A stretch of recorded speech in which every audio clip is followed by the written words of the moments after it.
आपकी कायदे ईमान है मरियम नवाज साहब? मेरी नहीं है। मैं बिल्कुल डिनाई करूंगा कि हम उनको कायदे ईमान मानते ही नहीं। जब फॉर्म 47 का हमारा एक मजबूत स्टैंड है तो हम कैसे कायदे ईमान माने? हम तो ये कहते हैं कि वो अपनी जाती सीट भी वो हार चुकी है। अपोजिशन लीडर हैं पंजाब असेंबली के अंदर, आपकी कायदे ईमान है मरियम नवाज साहब? मेरी नहीं है।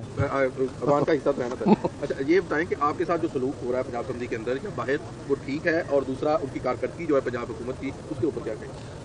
देखिए जी, पहली बात तो ये मैं बिल्कुल डिनाई करूंगा कि हम उनको कायदे ईमान मानते ही नहीं। जब फॉर्म 47 का हमारा एक मजबूत स्टैंड है तो हम कैसे कायदे ईमान माने? हम तो ये कहते हैं कि वो अपनी जाती सीट भी वो हार चुकी हैं। दूसरी बात यह है कि असेंबली के अंदर और असेंबली के बाहर, असेंबली के अंदर का जो बिजनेस है वो हम अपनी तरफ से हम अपने जोर बाजू पे चला रहे हैं, लेकिन हमारे साथ वो सलूक नहीं हो रहा जो सलूक होना चाहिए था।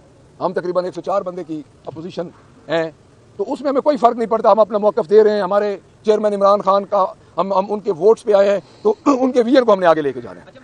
असेंबली के बाहर की आप बात कर रहे हैं, तो असेंबली के बाहर तो जो कुछ का लेटीसी में हुआ है वो आप सबने देख लिया है। जिस तरह पुलिस गर्दी हो रही है, जिस तरह इस सूबे का हालात है, आप खुद देखे मोहतरमा अपने वालिद साहब को लेकर फैसलाबाद गई और एट द सेम टाइम उधर एक और डोर फिर गई। देखिए ये पुलिस इंस्पेक्टर को आप बुला के उधर लाइव आप चला दें, वीडियो चला दें और उसको कह दें, इससे नहीं काम बनेगा। आपका जब इम्प्लीमेंटेशन आपकी रहीम यार खान और कच्चे तक आपकी नहीं होगी, उस वक्त तक ये पिक्चर बनाने से 7 क्लब में काम नहीं होगा। और अभी आप देख लें कि कच्चे के डाकुओं का और उधर उस एरिया में उन्होंने एक अलहदा स्टेट विद इन स्टेट बनी हुई है।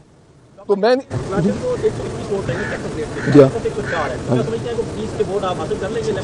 हमारे पास 106 है इंशाल्लाह जी, और इंशाल्लाह कोई अल्लाह के बंदों का ज़मीर जाग जाएगा तो हमें वोट दे देंगे इंशाल्लाह। हमारी कोशिश तो पूरी है। देखिए जी, देखिए मैं अपनी बात बताऊं, मैं स्पीकर का इलेक्शन लड़ा हूं, मैंने मुस्लिम लीग के किसी बंदे से रब्ता नहीं किया। उसकी 2 वजूहत थी। एक वजूहत ये है कि जो बंदे फॉर्म 47 के हैं हम उनको मानते ही नहीं।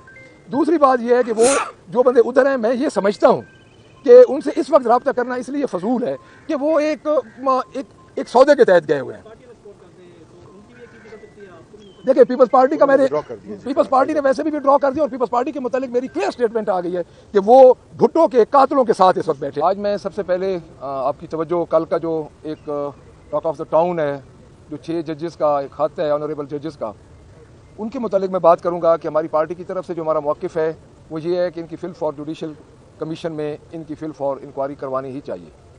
क्योंकि आप जिस तरह मुल्क के हालात देख रहे हैं, जो हालात हैं आजकल, तो हमें ये चाहिए कि कोई चीज़ें पस पर्दा नहीं रहनी चाहिए, सामने आनी चाहिए। तो उनका एक मौक़िफ़ है, उस मौक़िफ़ के बाद दूसरा मौक़िफ़ भी आना चाहिए। तो हम ये चाहते हैं कि उनकी एक इंक्वायरी, ऑनरेबल चीफ जस्टिस साहब से हमारी अपील है कि इस बारे में एक जुडिशल कमीशन बनाया जाए।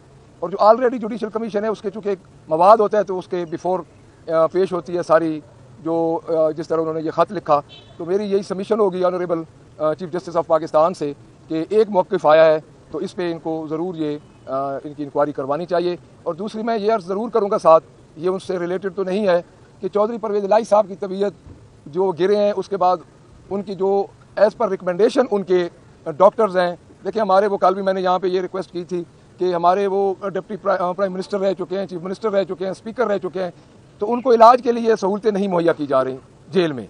तो हमारी ये अपील भी होगी कि उनको इलाज के लिए सहूलतें मुहैया की जाएँ और इस किस्म के जो हथकंडे हैं इससे ये बाज आ जाएँ, और उनको जो एज़ पर रिकमेंडेशन उनके हैं अपना डॉक्टर्स हैं, उन डॉक्टर्स को ज़रूर इजाज़त मिलनी चाहिए कि उनका इलाज किया जाए। Thank you very much. मैं जी 1 सेकंड से हमारे डिप्टी अपोजिशन लीडर साहब बात करेंगे। आप बिस्मिल्लाहिर्रहमानिर्रहीम। मैं सबसे पहले जो शांगला के अंदर जो चाइनीज़ के ऊपर अटैक हुआ है उसकी शदीद मज़म्मत करता हूँ, और गवर्नमेंट से रिक्वेस्ट करूँगा कि ये जो हर रोज़ इस अपना जो बढ़ रही है दहशतगर्दी के वाक़यात, और ये जो इंसर्जेंसी है ये आउट ऑफ कंट्रोल हो रही है, इसके लिए गवर्नमेंट को इक़दाम करने चाहिए। चाइना हमारा सबसे पुराना और सबसे काबिल एतमाद दोस्त है। कुछ मुल्क के अंदर और कुछ मुल्क से बाहर जो अपना फोर्सेस हैं वो चाइना और हमारे ताल्लुकात ख़राब कराने की कोशिश कर रहे हैं। तो हम इस वाक़े की पुरज़ोर मज़म्मत करते हैं और गवर्नमेंट को रिक्वेस्ट करते हैं कि उनकी सिक्योरिटी के लिए बेहतर इक़दाम करे। और ये जो दहशतगर्दी के वाक़यात आपने चंद दिनों में देखे हैं, पहले कर्नल साहब अपने 6 हमारे फ़ौजी भाइयों के साथ शहीद हुए, अब ये वाला जो वाक़या है, इसके लिए हमें इसको सीरियस लेना चाहिए और इसका जिस हद तक फ़ॉरेन पॉलिसी लेवल के ऊपर तदारक हो सके करना चाहिए। Thank you. जो हैं वो बल्कि खुद जो हैं वो पुलिस एहलकारों को पीटे मार रहे हैं, हरासमेंट कर रहे हैं, आप उनसे सूरियात मांग रहे हैं, क्या उनका इल्ज़ाम ठीक है? देखिए मेरी बात सुने कि चौधरी परवेज़ इलाही साहब से ये उम्मीद आप लोग कर सकते हैं? इतने सीजन पॉलिटिशियन हैं, वो कई दफ़ा चीफ मिनिस्टर रह चुके हैं, उनका ख़ानदान देख रहे हैं, और जेल में जिस तरह राना साहब फरमा रहे हैं उधर ईंट नहीं होती, उधर तो हमें ईंटों पे खड़ा किया जाता है। तो बात यह है कि ये एक बड़ी लघु सी बात है। हमारा ये मकसद है कि ये जो आज जो ईंट रख रहे हैं ये इमारत न बने। देखिए चौधरी परवेज़ इलाही ने कल हमजा शहबाज को जिस तरह प्रोडक्शन आर्डर वो करवा के लेके आते थे और रिलैक्सेशन होती थी, उस वक्त उन्होंने स्पेशल रिलैक्सेशन दी थी।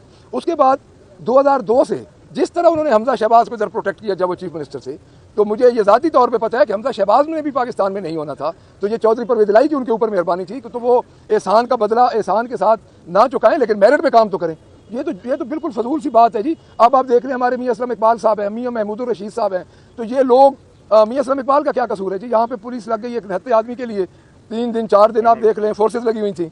मियां महमूद रशीद साहब कोर्ट में गए और वहाँ से उनको गिरफ्तार करके और दूसरे दिन उन पर मुकदमा डाला गया। तो ये चीज़ें सारी आपके सामने हैं। तो इसमें हम तो यही कहेंगे कि इतना करें जितना कल वो सह सके, उनकी बारी भी आनी है। और अपोजिशन चूँकि हमेशा एक नेक्स्ट गवर्नमेंट होती है अपोजिशन, तो वो खुद देख लें इसका वो जिस तरह कर रहे हैं। चौधरी परवेज़ इलाही के मतलब कोई बंदा गुमान भी नहीं कर सकता वो किसी के साथ ऐसी हरकत करे। आपने 6 जजेस की बात की जिन्होंने खत लिखा है, 6 जजेस ने, और यही बात जस्टिस शौकत सदीकी ने की थी। वो मुस्ताफी हो गए, मोस्ट सीनियर जज थे, उसके बाद चीफ जस्टिस बनना था। जस्टिस शाहिद नबी लाहौर हाई कोर्ट से मुस्ताफी हो गए। तो आप क्या समझते हैं कि ये उसका एक तसलसल है? और दूसरा जो मुल्की एजेंसी पर इल्जाम लगाए जा रहे हैं, तो आप क्या समझते हैं कि उसकी तहकीकात इस सतह पर होनी चाहिए? देखिए जी, पहली बात तो ये है कि मैं नहीं समझता कि ये उसका तसलसल होगा। मेरी मालूमात इतनी इस मामले में नहीं है, ये जुडिशरी का अपना मामला है। अब मैं उन जजेस के इस्तीफ़ों को इनसे रिलेटेड नहीं कर सकता क्योंकि मेरे पास इस किस्म की मालूमात नहीं है, पहली बात। दूसरी बात यह है कि हम किसी पर इल्ज़ाम नहीं लगा रहे, हम इल्ज़ाम नहीं लगा रहे। हम इतना कह रहे हैं कि एक मौक़िफ़ आया है, उस पर आप तहकीकात करवा लें। इल्ज़ाम लगाना बड़ा आसान होता है, हमारे लिए तमाम इदारे जो हैं वो हमारे लिए काबिल एहतराम है। हम ये नहीं कह रहे कि फ़लाँ इदारे ने किया है, फ़लाँ एक प्राइवेट शख्स ने किया। हमने उनका एक 6 जजेस का एक खत आया उस सर डेफिनेटली हमारी पार्टी का अगर उनका ज़ाती मौक़िफ़ है तो वो अलग बात है, अगर हमारी पार्टी का मौक़िफ़ है तो हम ज़रूर उस पर उनकी तारीफ़ करेंगे। यही बात जस्टिस शौकत सदीकी ने भी की थी। जब उन्होंने ये बात की तो उस वक्त ये नहीं किया, कहा गया कि इनकी इंक्वायरी करवाएं, और ये जो 6 जजेस हैं वो भी उस वक्त उनके साथ शामिल नहीं हुए। रिजल्ट ये निकला कि शौकत सदीकी को नौकरी से फारिग कर दिया गया। क्या उस वक्त आप इसकी कार्रवाई करवाते, इंक्वायरी करवाते? वो तो सुप्रीम कोर्ट का फैसला आ चुका है, शौकत सदीकी साहब का तो आ चुका है ना जी। तो मेरे ख्याल में जब सुप्रीम कोर्ट का फैसला आ चुका है तो उस पर बात ना करें। Thank you. लीडर हैं पंजाब असेंबली के अंदर, आपकी कायदे ईवान है मरियम नवाज साहब, क्या मेरी नहीं है, अवान का हिस्सा तो है ना? अच्छा ये बताएं कि आपके साथ जो सलूक हो रहा है पंजाब असेंबली के अंदर या बाहर, वो ठीक है? और दूसरा उनकी कारकर्दगी जो है पंजाब हुकूमत की, उसके ऊपर क्या कहें? देखिए जी, पहली बात तो ये मैं बिल्कुल डिनाई करूंगा कि हम उनको कायदे अवान मानते ही नहीं। जब फार्म 47 का हमारा एक मजबूत स्टैंड है तो हम कैसे कायदे अवान माने? हम तो ये कहते हैं कि वो अपनी ज़ाती सीट भी वो हार चुकी हैं। दूसरी बात यह है कि असेंबली के अंदर और असेंबली के बाहर, असेंबली के अंदर का जो बिजनेस है वो हम अपनी तरफ से हम अपने जोर बाजू पे चला रहे हैं, लेकिन हमारे साथ वो सलूक नहीं हो रहा जो सलूक होना चाहिए था। हम तकरीबन 104 बंदे की अपोजिशन हैं, तो उसमें हमें कोई फ़र्क नहीं पड़ता। हम अपना मौक़िफ़ दे रहे हैं। हमारे चेयरमैन इमरान खान का हम उनके वोट्स पे आए हैं तो उनके विजन को हमने आगे लेके जाना है। असेंबली के बाहर की आप बात कर रहे हैं, तो असेंबली के बाहर तो जो कुछ का लेटीसी में हुआ है वो आप सबने देख लिया है। जिस तरह पुलिस गर्दी हो रही है, जिस तरह इस सूबे का हालात है, आप खुद देख के मोहतरमा अपने वालिद साहब को लेके फैसलाबाद गई और एट द सेम टाइम उधर एक और डोर फिर गई। देखिए ये पुलिस इंस्पेक्टर को आप बुला के उधर लाइव आप चला दें, वीडियो चला दें और उसको कह दें, इससे नहीं काम बनेगा। आपका जब इम्प्लीमेंटेशन आपकी रहीम यार खान और कच्चे तक आपकी नहीं होगी, उस वक्त तक ये पिक्चर बनाने से 7 क्लब में काम नहीं होगा। और अभी आप देख लें कि कच्चे के डाकुओं का और उधर उस एरिया में उन्होंने एक अलहदा स्टेट विद इन स्टेट बनी हुई है। तो मैं